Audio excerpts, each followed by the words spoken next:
And we are live. Welcome back to Takes by Fans. We got a great show for you today. As always, we are live every single day at noon Eastern. If you want to watch live, head over to twitch.tv/takesbyfans. If you want to watch but not live, head over to our YouTube channel, Takes by Fans. We post all of our shows and clips of the show there on a daily basis. And if you just want to listen, we are on podcasting apps, Spotify, Apple Podcasts, Google Podcasts, iHeartRadio. So, however you want to watch or listen, we've got you covered multiple ways. All right, today's a big old Sunday, folks. We got playoff basketball tipping off at 1 o'clock, so we got to squeeze everything in this hour. So we're going to be just doing an hour today, folks, and there's a lot to talk about because we got breaking news, so we got to just jump right into it, folks. Julio Jones trade has finally happened. Woo! All the kind of guessing, the betting, who is he going to go to, and we finally have our answer because it just broke about a half hour ago. So here it is. The Falcons are trading all-pro wide receiver Julio Jones to the Titans. Whoa! In exchange for at least a second-round pick. So Ian Rappaport really wanted to be the first one to tweet this because we don't even know the compensation. We got at least a second-round pick. Okay, the Falcons wanted a first-round pick. Did they get it? So we still don't even know the compensation yet. Obviously, that's going to come out in the next couple of hours, maybe day and a half, whatever it be. But we know that Julio Jones is now officially a Titan. That was our second pick. That was kind of our first initial pick, and then we kind of saw the odds of the Rams starting to kind of get a lot closer, a lot better. We heard that he wanted a strong arm, so we thought Matthew Stafford would be a good fit. So our official pick that we did kind of lock in was the Rams. The Titans was our second choice. And I mean, truly, folks, I mean, they really hinted at it. I mean, we saw this video from May 23rd of Julio Jones and Derrick Henry working out together. So we knew there was some at least interest and some respect among these two great players in the league. So we really knew that this was going to happen on May 23rd when this video was published. Julio Jones didn't work out with anybody else. At least we didn't see any of the video. So you know, it was right in front of our eyes, folks, right in front of our face. But, you know, the favorites the entire time was the Patriots. We weren't buying that nonsense. We never bought that, folks. So he ends up going to the Titans. It's going to be fantastic. Ryan Tannehill now having two great weapons again. For these last two seasons, Ryan Tannehill's been pretty solid with this Titans team. Getting there in 2019, taking over for Marcus Mariota, and then just for those 10 games that he ended up starting, I mean, 70% completion percentage, 2,700 yards, 22 touchdowns. And then last year, we had the entire season to himself, 65% completion percentage, absolutely solid. I mean, that's exactly the range we want you to be in. He had 3,800 yards and 33 touchdowns and only 7 picks. So real solid workout here with Ryan Tannehill. We know he's an above-average game manager at the quarterback position in this league, and he had two great wide receivers to work with, A.J. Brown and Corey Davis. Now, they lost Corey Davis in this offseason, who's kind of their bigger threat, you know, 6'3". So now they're replacing that 6'3" with 6'4". Absolutely fantastic. The one thing I do just kind of want to bring up slightly, I know A.J. Brown is maybe the better wide receiver out of that duo, A.J. Brown and Corey Davis, but Corey Davis does have the height on A.J. Brown, so, you know, the deep ball, you're going to give it to your 6'3" guy over your 6' guy. Not every time, but just kind of, you know, as a rule, I'm going to go with my taller wide receivers down the field.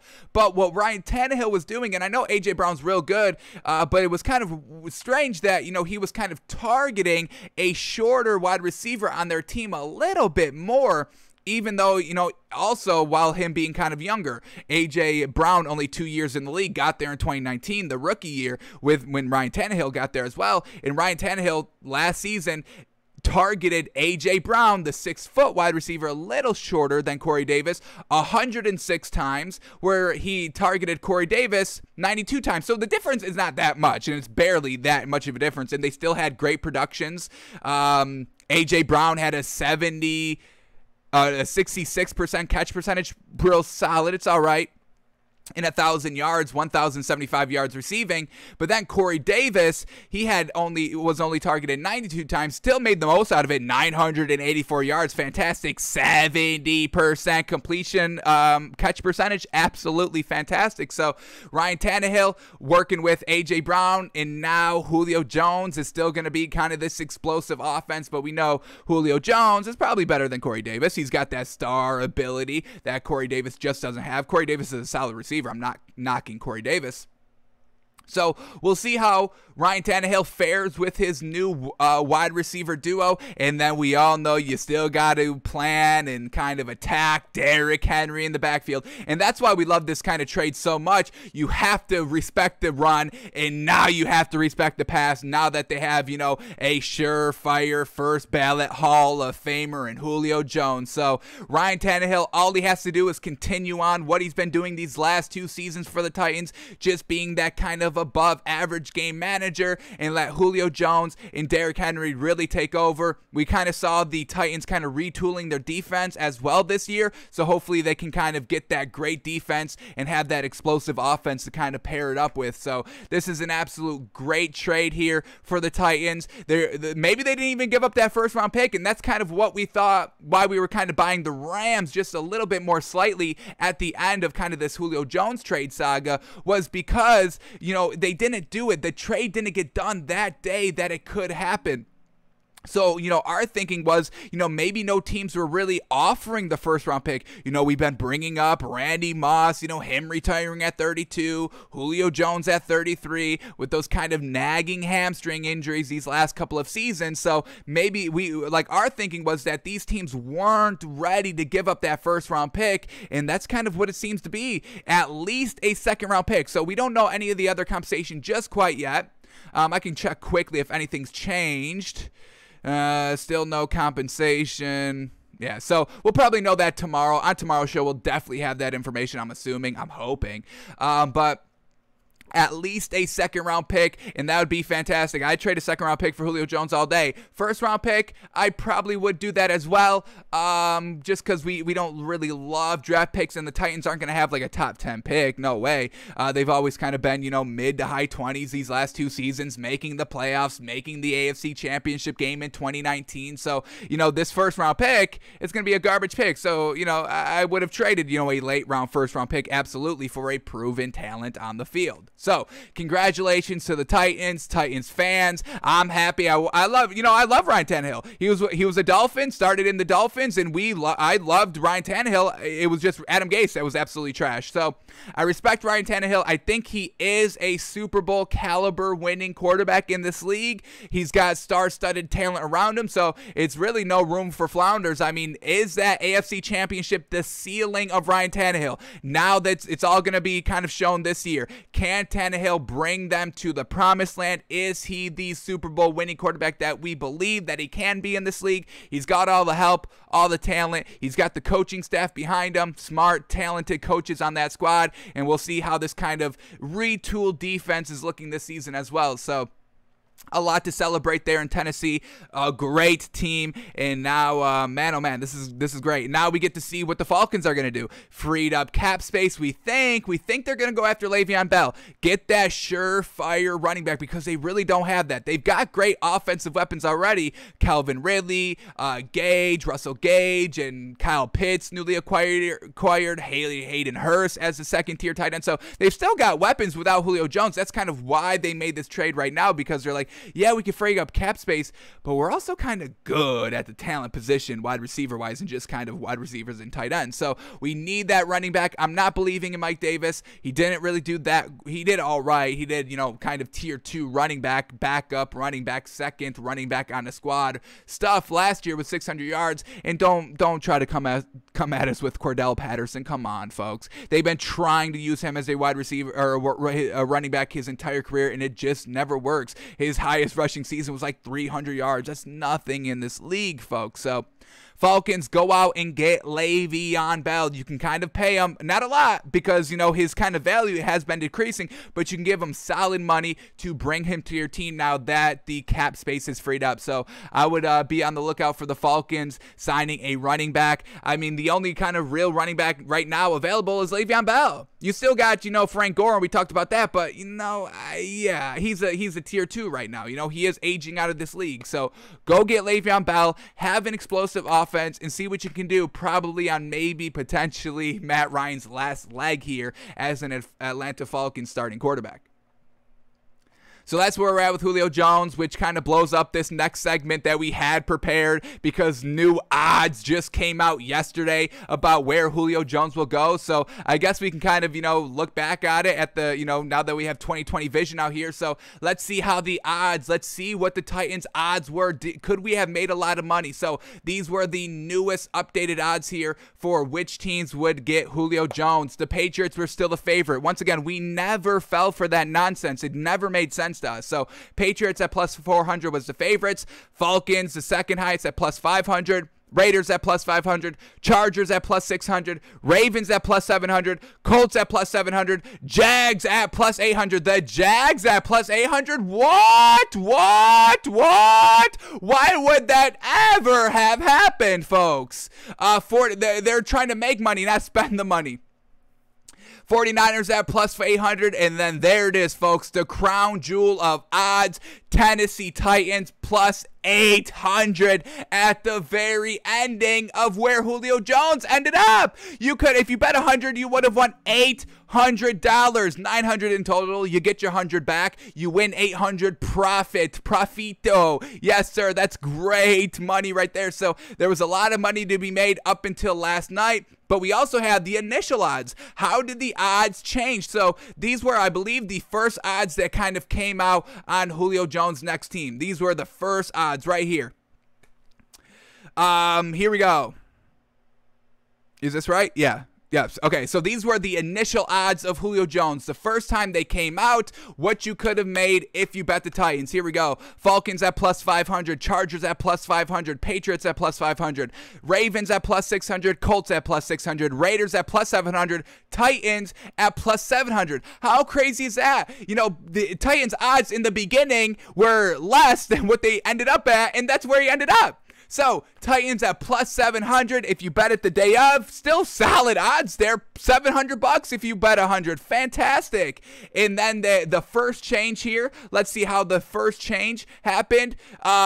New England plus 200, and then the Titans at plus 400. Man, oh man, imagine if you got it then. So it's really been a roller coaster ride of this Julio Jones odds really starting to get up there as the favorites. When was this? May 24th. That's when the newly updated odds happened for the first time, second time, however you want to count it.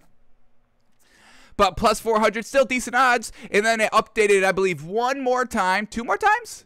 Updated two. Yeah, they updated two more times. So the next updated. No, hang on, I lied. The last updated. All right, so here we go. And then they updated again.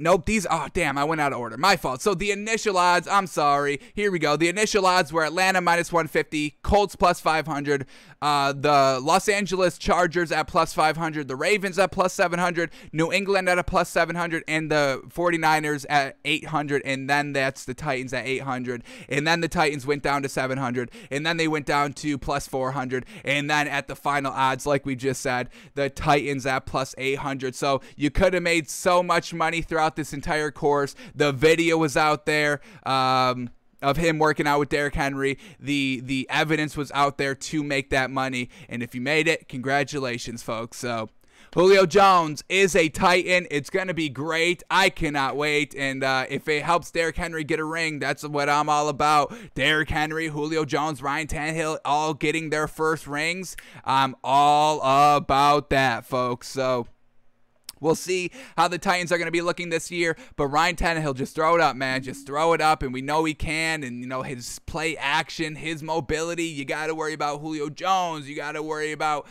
Derrick Henry. You got to worry about Ryan Tannehill scrambling, and then if everything else is covered, we'll just go to A.J. Brown, who's a tier 2, who's still a tier 1. I'd put A.J. Brown as a tier 1 wide receiver in this league, and he's still, their number 2 wide receiver. So too many weapons to cover on this Titans team, and let's see how far they can go with all this talent. Fantastic. Alrighty, let's move on. Here we go. We got to fit the entire show before NBA playoffs tip off at 1 o'clock. So here we go. Let's move on to this. Washington wide receiver Terry McLaurin already building chemistry with quarterback Ryan Fitzpatrick. Quote, Fitz is fun.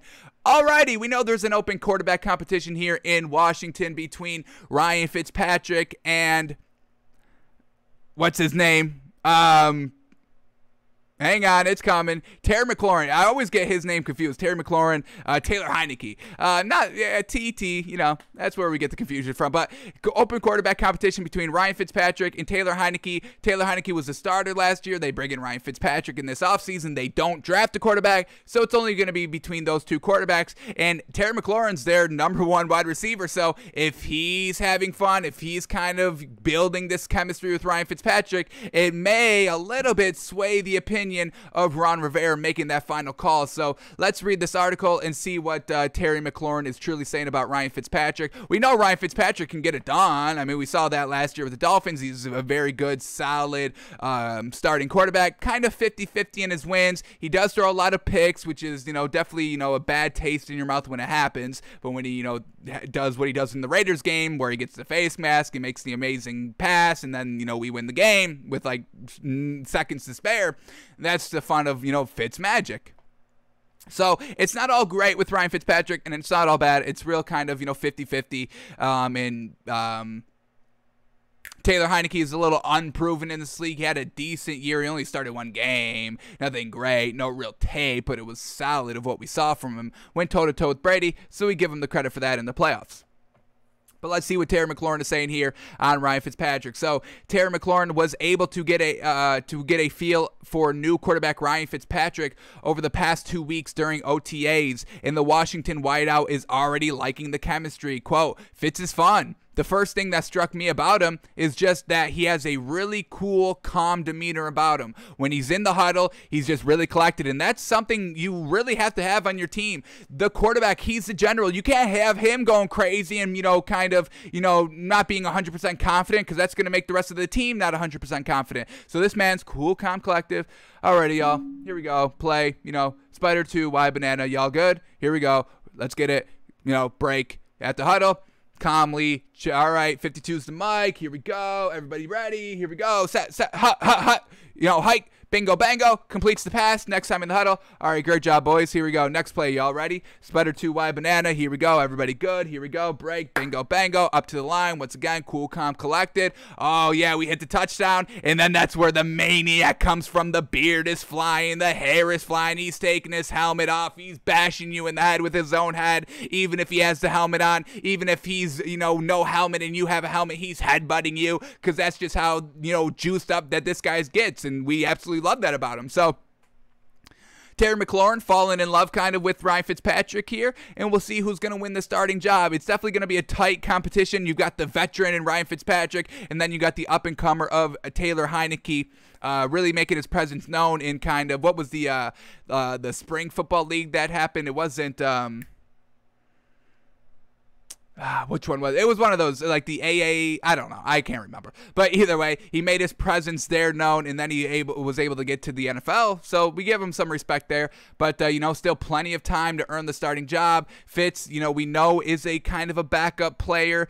We saw that with Tua, able to come in a couple of times and get it done. So it's gonna be interesting to see who kind of wins this battle. But Terry McLaurin's kind of loving what he's seeing from Ryan Fitzpatrick, and that's great.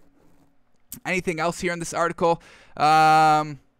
Washington signed Fitzpatrick to a one-year, $10 million deal this offseason. Although the 38-year-old quarterback isn't considered a long-term solution, well, first of all, he's 38. So that should just tell you right there. Big Ben's 39, and he's one of the greatest to do it in this kind of new era of football, and, you know, he's retiring next year. So, yes, obviously, Fitzpatrick, the 38-year-old quarterback, isn't considered a long-term solution. I didn't think anybody really thought that. I don't really think you needed to include that in the article, but they did it.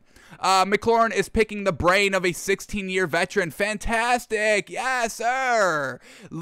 Go to your veterans. He's won in this league. He knows what it takes to win in this league, to be kind of solidified, to kind of be the starter every single season. He kind of knows what goes into that. So the fact that, this young blood Terry McLaurin going into his second year, getting it going, getting ready, learning from everybody, I'm all about this man. So McLaurin is picking the brain of a 16-year-old veteran in order to not only prepare for the upcoming season, but evaluate his own game coming off his first 1,000-yard season. Was it his second year, or was it his rookie year last season? Let's bring that up quickly. This may have been his second year. He may be going into his third year. Let's get this up. Yeah, okay, going into his third year already, but still learning. That's what we're about.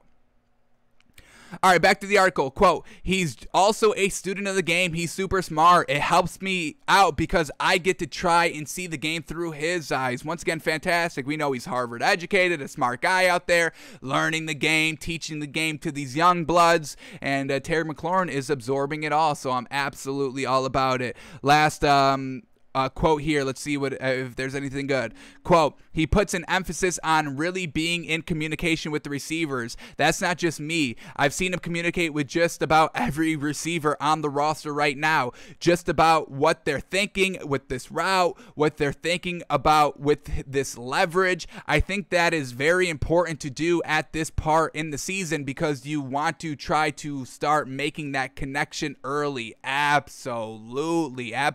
So it seems like maybe, I mean, we don't know the other side of this. We don't know what Taylor Heinicke is doing, but Ryan Fitzpatrick truly being that leader. He's kind of making it known. He's talking to all the wide receivers. It's not just the star-studded one, the A1 tier 1 options. He's getting everybody involved just to kind of, all right, well, I'm not going to be just thrown to, Taylor Heinicke the entire season. I'm going to get everybody involved in whatever's open. I'm going to give it to them, and let's make sure we're all on the same route early so then we can start getting better and start doing more advanced plays early on, get a little bit of a leg on the competition on these other teams, and let's have a great season. So it seems like potentially Ryan Fitzpatrick is probably going to win the starting job so far. I know there's still a lot of time left, training camp, all that hasn't even began yet. I get it, but what we've been seeing early, it seems like Ryan Fitzpatrick is going to be the early favorite here to take the reps with the one. So I love it. I love this Washington team. I loved what I saw last year. The defense was solid. We love what Ron Rivera is doing. We respect the hell out of him as a head coach.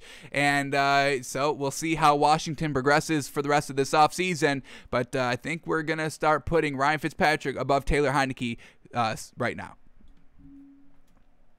Alrighty, next story up. Here we go. Packers president / CEO Mark Murphy on Aaron Rodgers' situation says it has divided our fan base. I mean, yeah, I can see that. I mean, Aaron Rodgers not the most kind of not the easiest player to get along with. We know, he thinks he's smarter and better than everybody else. We see that. We know that. We hear what he says. We see his actions. I think we are safe to kind of, put that on him. That rubs a lot of people the wrong way. We don't like it. I mean, if Aaron Rodgers was kind of doing this to, if I was on the Packers or if I was kind of in the coaching position and Aaron Rodgers was just kind of holding this entire team hostage, I would be a little upset. I'd be a little kind of annoyed with this man. So let's see how divided this fan base is. Obviously, you would all want Aaron Rodgers on your team. I mean, that's not, his talent is, truly proven. Nobody's denying his talent, but his attitude and all that puts a lot of people off. And at some point, when you just cut ties and be like, you know what, it's just not worth it anymore. Yes, you're great. Just go. You don't want to be here. You've proven that. You've said that. You don't like us, blah, blah, blah. Well, then go. I mean, at some point, you just have to, outweigh the pros and cons of keeping the talent, but then, holding the team hostage at some point. You just got to cut it loose. But let's see what we get here. With the uncertainty surrounding Aaron Rodgers continued to loom large, Packers president and CEO Mark Murphy shared on Saturday that the ongoing saga has taken a toll on the Green Bay faithful. Quote, the situation we face with Aaron Rodgers has divided our fan base. The emails and letters that I've received reflect this fact. People are still writing emails and letters to owners. People are still doing that to like companies and teams. Y'all don't just tweet at them. Where are the tweets at? All right. People are still emailing and sending letters already.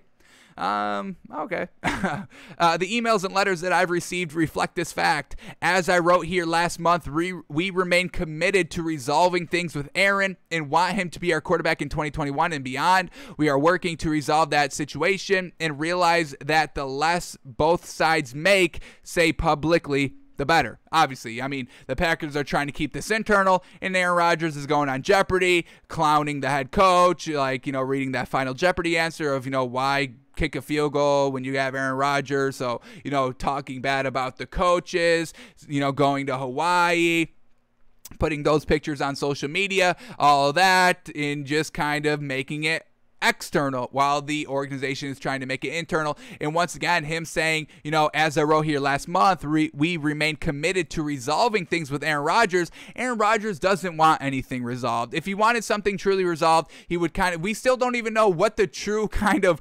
reason that Aaron Rodgers isn't there. We all just assume it's that he's not getting respected, but he's never verbalized that. He doesn't say that. And then if that was truly the case, he doesn't want to get it fixed because he would go to the organization and say that. Or maybe he has, and and maybe kind of, the organization is wrong. They're just kind of putting all this kind of, stuff in the media to make themselves look better. But Aaron Rodgers is doing himself no favors on how he's kind of talking in the media as well. So, I honestly don't even know. I truly don't know what we're getting with Aaron Rodgers. At least with Julio Jones, we knew it wasn't going to be the Patriots, and we put the Titans in the top 2. Here with Aaron Rodgers, we truly don't know. It's 50-50 whether he plays or not this season. And, we all know they want him back. But Aaron Rodgers doesn't seem like he wants to fix this relationship. He wants to kind of be, this kind of, he's already got the support. He will never lose the support of his fans, folks. Everybody always calls him the GOAT, even though he hasn't really even accomplished a fraction.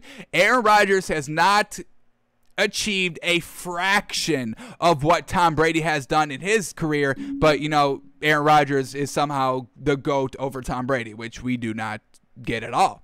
We put Tom Brady 1. I don't even put Aaron Rodgers number 2. I put Drew Brees 2. I put Aaron Rodgers 3. I'll give him 3. You can get 3. Third place. That's not what Aaron Rodgers wants, obviously. So we still don't know what's going on with Aaron Rodgers. The president of the team, the CEO of the team, the coaches of the team, the players of the team all want him there. But Aaron Rodgers, he'd rather be in the media than with this team. So, like this Julio Jones saga that just kind of, came to an end with him getting traded to the Titans, I don't see this Aaron Rodgers Packers saga really ending anytime soon. Alrighty, those were the football stories for today, so let's head over to the NBA. And man, oh man, truly unfortunate. The Bucks and Nets played last night, and James Harden went for about 1 second. He was out there for like 7 seconds, 17 seconds. They had to call a timeout, and then he ended up heading to the locker room out for the rest of the game. So James Harden is currently undergoing an MRI on the right hamstring injury he suffered. I'm told the Nets won't risk long-term health issues with the superstar guard, a key component after the Lakers drew criticism for playing AD in Game 6. So we can kind of expect James Harden won't play for the rest of the season, fixing that hamstring, and that's just a huge blow to this Nets team. I mean, we all want to see the stars out there every single game, every single night in a 7-game series. We don't want to see one team win because of injuries or not a team not at 100% in the playoffs. I mean, that's what we want the playoffs for. The best teams going against the best teams at full strength in full competition in a full 7-game series. But now James Harden being out kind of lessens it a little bit. We still got a great game from last night, and KD and Kyrie stepped up absolutely huge. But still, not having James Harden out there, it does bring down the series just a little bit overall in the totality of the competition. So just truly unfortunate out here. This fast season, is it the fast season or is it just normal injury? There's no real reason to, or there's no real way to tell if kind of this kind of shorter, condensed season is playing into all these injuries. We do get injuries of high superstar players every single year, but this year it has, LeBron, AD, James Harden, Joel Embiid, all getting injured, Jamal Murray. Does seem like a little bit more this season. So just unfortunate, man. No James Harden, and I would not expect him for the rest of the year. Alrighty, let's move on. But the game last night was still great. Absolutely great, and we have to kind of apologize to Blake Griffin. He absolutely balled out last night, and we'll break his play down in the game a little bit later when we get to the game after we're done with the stories. But I give credit to Blake Griffin. He had an extraordinary game one, and that's what I'm talking about, stepping it up when the time comes in the playoffs. So I can respect the hell out of Blake Griffin. Absolutely very well done from last night. And once again, the playoff basketball intensity absolutely through the roof last night. Blake Griffin diving for this steal. Look at him go. Look at him go. Going on the ground, sacrificing his body, leaping midair, and then coming up with the loose ball. It's ended up being a jump ball, but just that heart and hustle. It's the playoffs, baby. Go and sacrifice everything. It's a 3-point game at this point. It's not like it's a blowout. This is still in the thick of it, and there's Blake Griffin diving on the floor, and I respect the hell out of it. Like we said, Blake Griffin had an extraordinary game. We saw the heart and the hustle of him last night, so I got to give him the credit, folks. You know, that's what we do on the show. If we're wrong, we're wrong. We'll admit it, but we're going to give the credit that these players deserve, and Blake Griffin just truly balled out last night. So, Blake Griffin, thank you for that performance last night. Let's see if you can keep it up. But for game one, the small sample size in this Nets-Bucks series that we got, Blake Griffin, man, oh man, absolutely spectacular last night. Alrighty, let's keep moving on here. And a new big name to kind of keep track in the NBA offseason is, where does Damian Lillard go? Because several teams are monitoring the future of Damian Lillard in Portland to make trade offers. So we know, I mean, Damian Lillard, I mean, we see it every single season, folks. This Blazers team is real solid. It's above average, but then in the playoffs, they kind of flounder a little bit. Nobody else steps up around them, and you need a super team, and Damian Lillard can absolutely be that kind of first, second, third of that kind of three superstars you really kind of need to win a ring in this league. So, Damian Lillard potentially going to be on the trade market this season. And, if he goes to the Lakers, LeBron, Damian Lillard, AD, that's a super team we can definitely get behind. So, that's really all the Lakers were missing. Yes, we need the health and sustainability of LeBron James and AD, which is kind of hard to ask for. LeBron going into his 19th season next year, AD always being injured. Damian Lillard can be that point guard. I mean, Dennis Schroeder was kind of, unfortunately, the worst Laker this season, unfortunately, in the starting lineup. Super underwhelming, underperforming, I think, for the entire season, and especially in that playoff series against the Suns in round one. So, Damian Lillard, keep an eye on him. He's a fantastic talent, the clutchest player in the NBA, one of the best point guards in the NBA, and definitely deserves a ring, and definitely deserves to be on a super team to try and get that ring. So, I think he just may be a little bit fed up. He may want to stay in Portland, which would be, a hard thing to kind of get everybody else to. Those other two superstars you kind of need to this team. But, he's a fantastic talent. He definitely deserves a ring. And, just imagine what he can do with two other superstars, A1, Tier 1 superstars. And, if they can kind of replicate what the Nets did with those big three last season, let's see what the new super team is going to be this season. So expect Damian Lillard to be part of the new super team, whoever it is, whatever players are, the other two superstars. Expect Damian Lillard to be the kind of villain this year of the superstar that goes and joins a super team. Alrighty. Jokic said DeAndre Ayton is the center he's had the most problems with this year.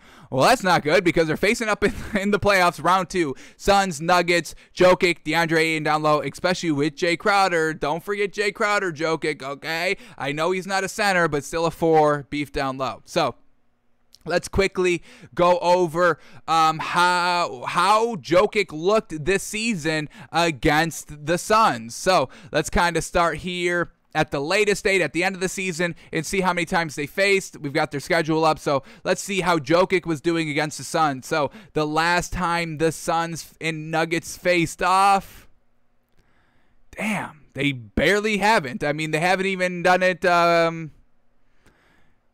so January 23rd was the last time they met. Alrighty, everything has really changed, but let's see what we get here. January 23rd against the Suns. Let's see how they both stacked up. The both centers here.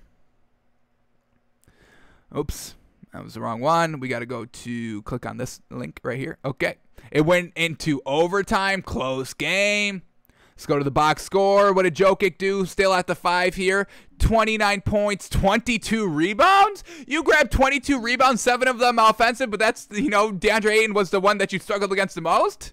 Okay. He had 6 assists as well, a +8 on the floor. The only starter in plus territory. Okay, so I guess it wasn't affecting you too much. You still got the win. In overtime, you still played great.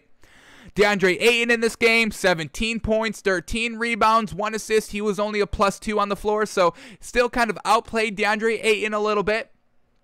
Jay Crowder, 21 points, 7 rebounds, 3 assists, a +4. So still decent play by Jay Crowder in that game. Alrighty, so that was their very last meeting, but they were on a back-to-back January 22nd and 23rd, so really back-to-back, no day in between.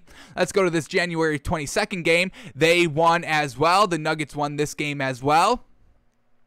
130 to 126. Once again, going into overtime. The meeting that we just talked about went into double overtime. Excuse me. So, man, oh man, a real kind of close matchup. Both of these meetings going into overtime and double overtime. But let's see what Jokic did in kind of the first game of this 2-game series back to back. So, Jokic going 31 points, 10 rebounds, 8 assists, a -13 on the floor. The worst. So, we had the best, the second meeting, the worst in their first meeting. So, not the greatest there for Jokic. Now we can understand the quote a little bit better. And then for DeAndre Ayton, what did he do? 27 points, 13 rebounds, 1 assist, a +4 on the floor. And DeAndre Ayton did not play this game. Or not DeAndre Ayton, excuse me. Jay Crowder did not play in the first meeting, and it was still a close game. So, real interesting there. Was that the last time they faced, those two times? They faced one more time, the first meeting, January 1st. The Nuggets ended up losing close. Once again, 106-103. Once again, that game could have went into overtime as well. Jeez Louise. This is going to be a fantastic series. Expect 7 games, all kind of decided by maybe 1 or 2 points. This is wild. So, Suns win their first meeting. So, out of 3 meetings, the Suns win 1, the Nuggets win 2. All very, very close. But Jokic in the first meeting, 17 points, 11 assists, 9 rebounds, only a +1 on the floor.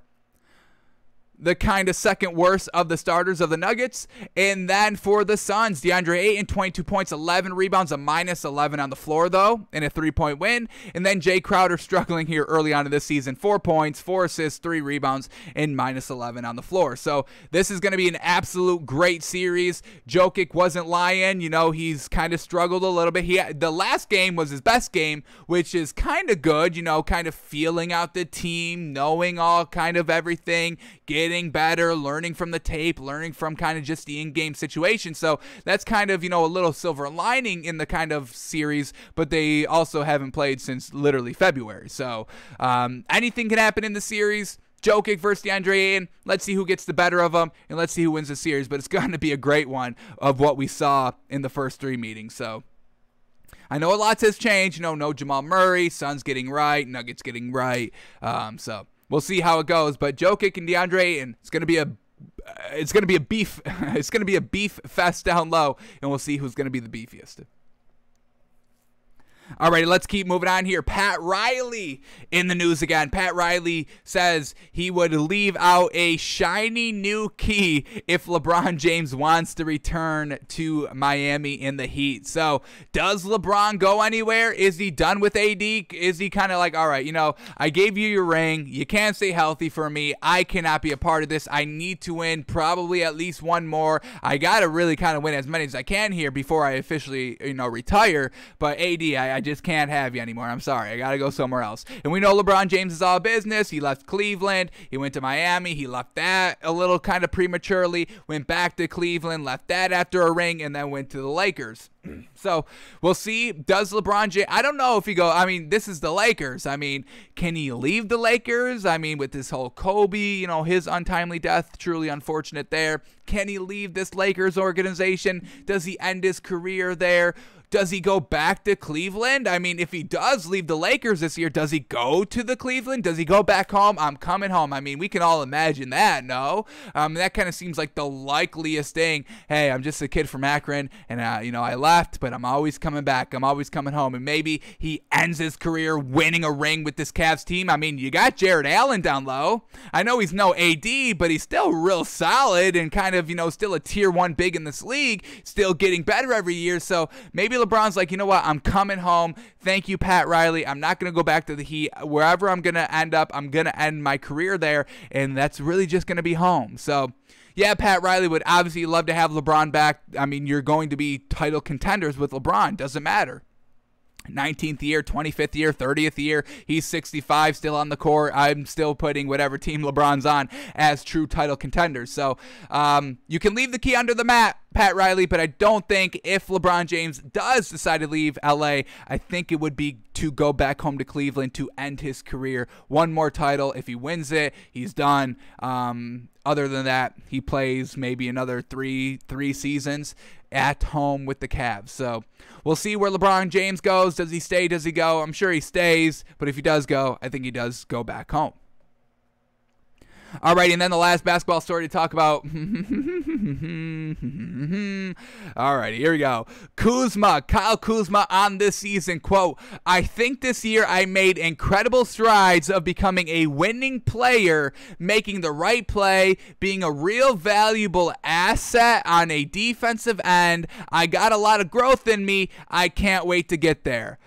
Okay, did he make incredible strides becoming a winning player? Because we have his stats up, and we're going to look at his splits, his plus minus on the floor against all the teams. That's kind of, judging winningness. Are you a positive on the floor? Are you a positive influence on the floor? Not just in the points department, but just overall.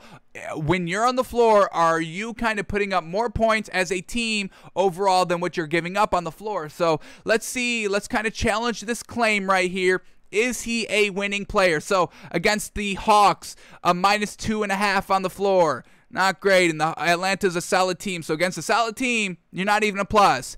Against the Celtics, you're a -17.9 on the floor. The Boston Celtics weren't even that good of a team this year, and you still weren't able to get into that positive territory. The Brooklyn Nets, -14. That's, to be expected. The Nets were fantastic.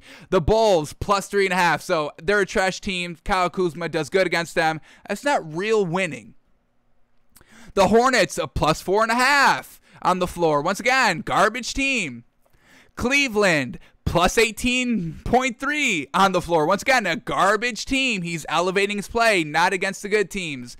Against the Dallas Mavericks, a -2.4. Dallas, a solid team, playoff team, potentially winning the Game 7 today.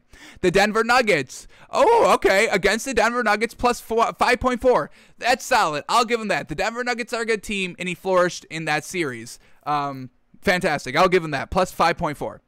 Against Detroit, though, a -17.7 on the floor against Detroit? Come on. Once again, a garbage team, not even positive. What is that? Against the Warriors, a +18.2. Once again, they were hit and miss. Didn't really hit their stride until the back half of the season, literally kind of like the last 20 games. All right, Houston, the Rockets, -1.7. They were kind of not that great all season. Against the Pacers, a -0.9. Against the Clippers, -11.8. Against the Grizzlies, I'll give them this one. This one's solid. Against the Grizzlies, +26. That's a good defensive squad. Not the best outside shooting, but still some solid defense that Kyle Kuzma was kind of able to kind of get past. So I'll give them that. We're giving them the Memphis, and we're giving them the Denver. But against the Heat, -8.9. Against the Bucks, once again, these top-level teams, the Clippers, the Bucks here, -14.8 on the floor. That's not winning basketball. Against the Timberwolves, a +32. Of course, they didn't hit their stride until the last 20 games as well. Trash. Against the Pelicans, minus 7.2 against the Pelicans. They were nothing special all season. Against the Knicks, minus 29.5. Once again, a top-tier team. They were 4th in the East, so we still have to give them credit. They weren't good in the playoffs, but in the regular season, what we're looking at here, Kyle Kuzma cannot do it against the Knicks. Against the Thunder, plus 6.1. Once again, not a good team this season. Against the Magic, once again, not a good team this season, plus 20.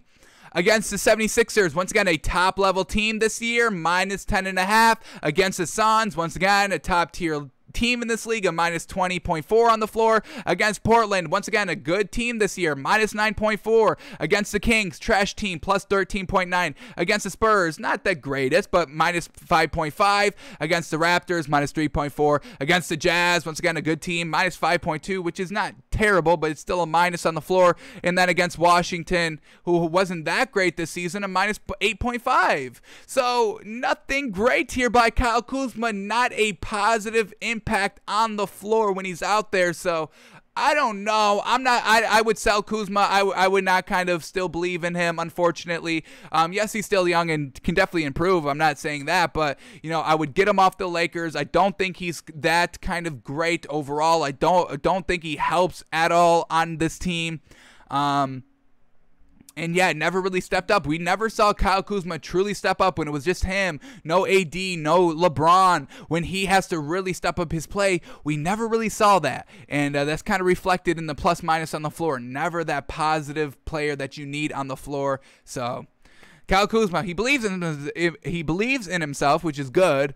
But I don't know if these claims are truly that, meaningful. So we'll see what happens with Kyle Kuzma, but if I was LeBron, I'd ship him out. Ship him out. You're gone.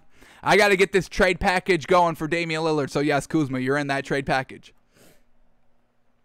Alrighty, those are all the stories to talk about. We are tipping off the NBA in 15 minutes, so we got to go through these last remaining segments quickly. So we'll break down the game from last night, the playoff game, Bucks, Nets, and then we'll make our predictions for the 2 games on today. 76ers, Hawks, that's going to be a great series, and I think we can get some great value with the Hawks tonight. And then the Game 7 of the Clippers and the Mavericks. So here we go.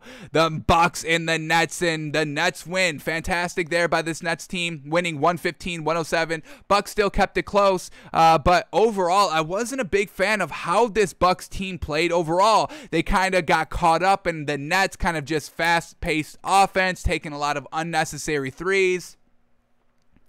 This Bucks team, I mean, they took 33s. Giannis took 5 threes himself. Please stop. Only got to the line 3 times and missed all 3 of them. Once again, geez Louise. Focus on your free throws and then get better at the 3. But this Bucks team just kind of fell into the fast-paced action of what the Nets are, and that's not what this Bucks team is. So I didn't love that. They got out to a good start attacking the paint, but then they went away from it, and they had a good lead in the first quarter. They opened up like a 10-point lead at some point in the first quarter because they were continuing to attack the basket, but they got away from that for some reason. Everybody wanted to hit threes, and nobody did. Nobody was consistent at all, so they definitely have to retool it for game 2. We're not going to bail on our Bucks pick just quite yet. We're still going to take the Bucks to win this series because we did see some good stuff about this Bucks team. We did see some good things about the beef down low in the Nets as well. We'll get to that. But so I didn't love kind of how the Bucks played. Giannis kind of took long spurts of not playing. He only played 35 minutes. Really? Kevin Durant played 40. Kyrie Irving played 44. I don't know why Giannis wasn't out there for 40, 44 minutes. 35 minutes, he lost his kind of rhythm. They got down big bad when he was not in the lineup. They couldn't attack the paint. And what are we doing out here? So I didn't love that Giannis only played 35 minutes last night. I didn't love that he took 5 threes. I didn't love that this Bucks team just overall was jacking up threes and missing all of them. That's kind of a silver lining if you want to look for one in this game for the Bucks. They took 33s, only hit 6. I mean, they shot 20% from 3 and still only lost by 8 points. Not the worst. So, that's a little silver lining. You probably don't expect them to shoot this bad. So, potential able to win in game number 2. Another thing that I loved about this Bucks team, well, I guess the only thing I loved about this Bucks team was that PJ Tucker was in the starting lineup. I wasn't expecting that, and I kind of liked it. Drew Holiday at the 1, Chris Middleton at the 2, and Chris Middleton did not do good at the 2, folks. Let's just start with this Bucks team. Chris Middleton at the 2, 13 points, 13 rebounds, but he shot 26% on 23 shots. He is not that kind of guaranteed scorer of the basketball. That's kind of why he is the 3, because he's more of a defender, more of just kind of a big body out there. Yes, is still decent at shooting the ball from 3 in the field, but he's not that kind of number 2 to jack up these 23 shots and be efficient or productive. So I don't like putting Chris Middleton at the 2. I do like PJ Tucker in the lineup, though, to give him that beef, a little bit more extra defense, which is definitely what you're going to have to do to try and slow down this Nets team. Just didn't pan out for game 1, but once again, another silver lining if you want to look for one here. You know, the Bucks got, done with their first series early, so, some extra days off, maybe just wasn't, truly into the rhythm, a little out of the rhythm. So game 2, potentially getting, with the full rhythm under him. Game 2, they come out a little bit better. Drew Holiday at the 1, 17 points, 6 assists, 9 rebounds. He shot 2 of 7 from the 3. Chris Middleton, 0 of 5 from the 3. Once again, come on, got to step up there.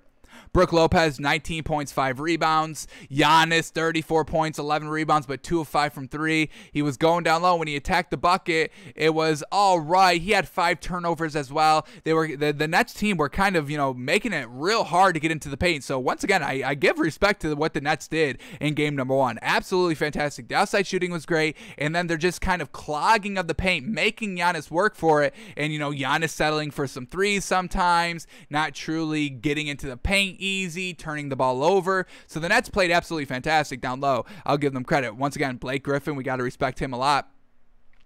And then PJ Tucker at the 3, 7 points, 4 rebounds. He was a minus 13 on the floor. Nothing great, but I mean, when you're guarding Kevin Durant, it's real gosh darn tough. So it's going to be tough to see what this Bucks team does. Off the bench, Bryn Forbes had a very lackluster game of what we saw in that Heat series. 5 points on 2 of 8 from the field, 1 of 8 from 3. Come on, we need this man to be a little bit better out here. That's, like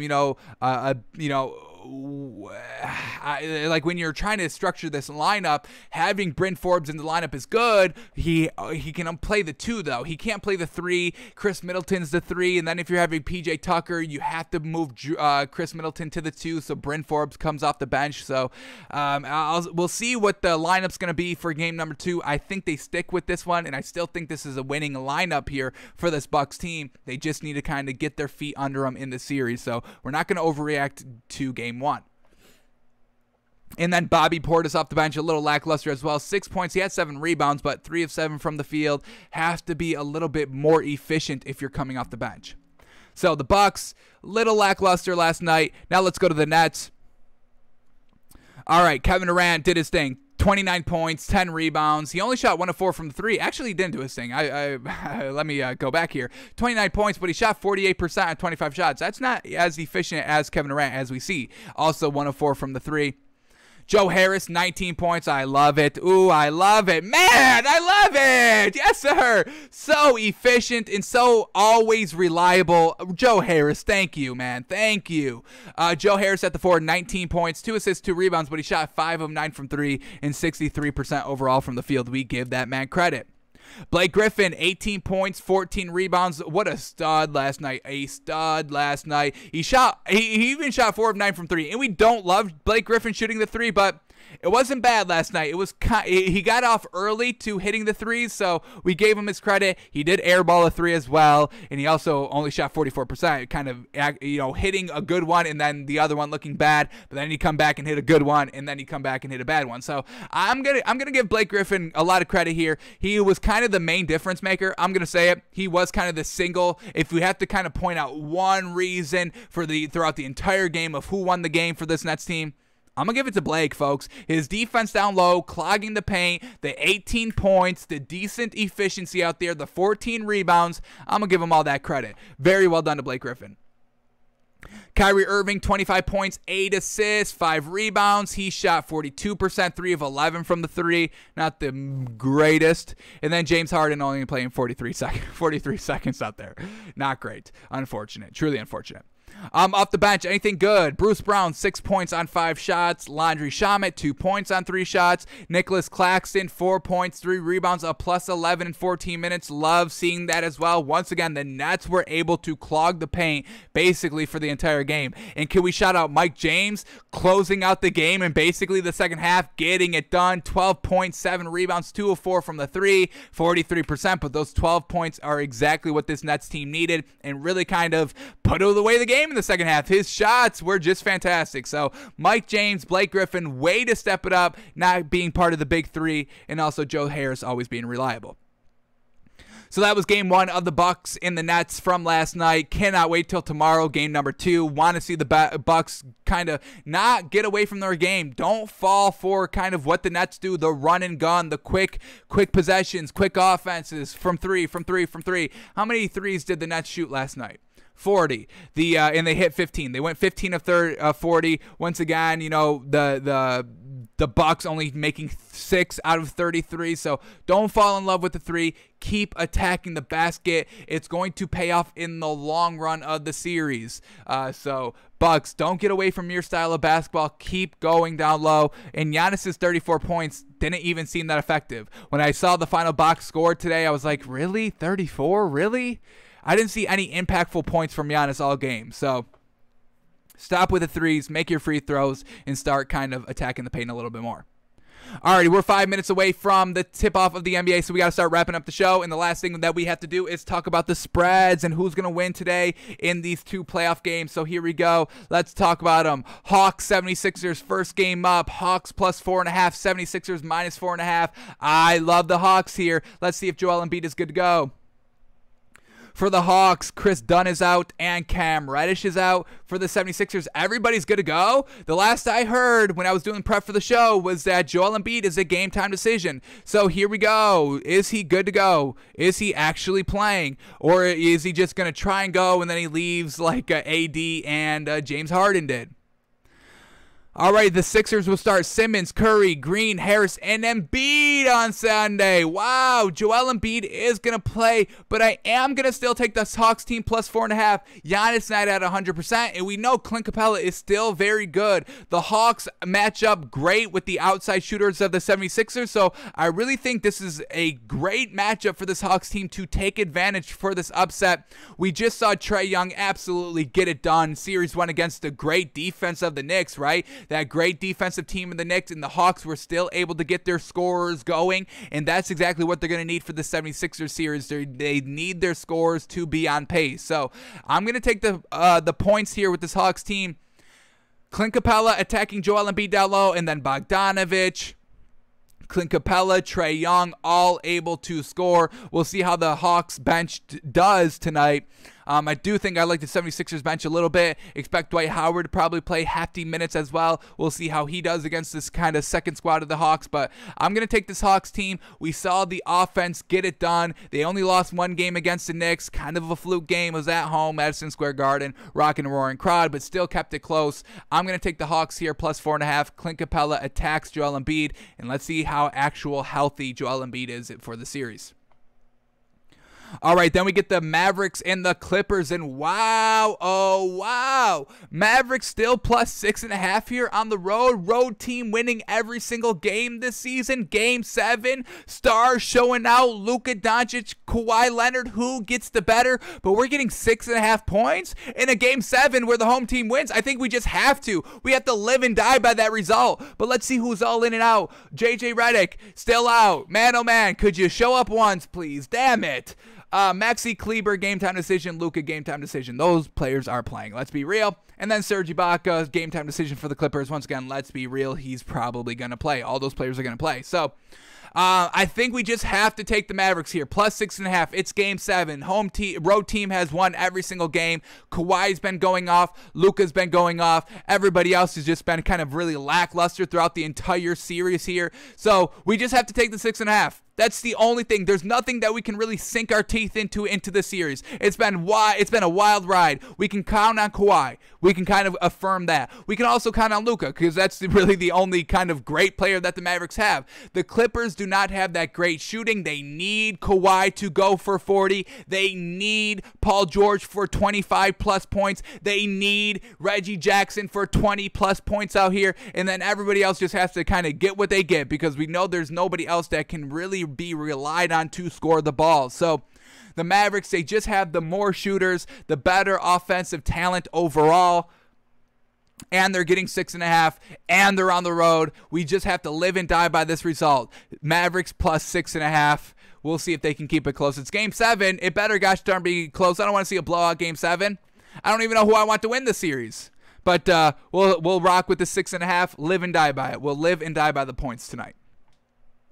So that's our moneymaker for tonight. Hawks plus 4.5, Mavericks plus 6.5. We are 1 minute away from the tip-off, so we got to get out of here. It's been great. We broke down the Julio Jones trade. Thanks for tuning in. Thanks for watching, and we're back tomorrow live breaking everything down, and we have the official compensation for Julio Jones. We'll tell you what happened. Alrighty, folks. We're out of here. Thanks for watching. Thanks for listening, and we'll see you tomorrow.